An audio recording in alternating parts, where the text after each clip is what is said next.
তো এই হচ্ছে শৃঙ্গী ঋষি ধাম। তো চলো তোমাদের দেখিয়ে দিই।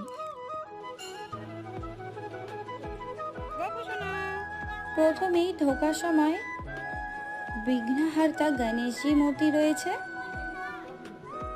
প্রথমে বিঘ্নহার্তা গণেশজির পুজো করে তারপর শিবজির মাথায় জল দিয়ে প্রণাম করে নিলাম। যদিও মন্দিরে ঢোকার আগেই আমাদের সংকল্প করে পুজো দিয়ে দেওয়া হয়েছিল। আর এই হচ্ছে আরেকটা শিবলিঙ্গ। আর জানো তো এই মন্দিরটা ত্রেতা কাল থেকেই তৈরি আছে।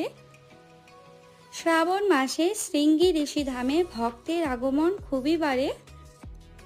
এছাড়াও বর্ষাকালে জলপ্রবাহ বেশি হওয়ার জন্য ঝর্ণাগুলো খুব সুন্দর দেখায়, যদিও এখন সেরকম একটা দেখা যায়নি।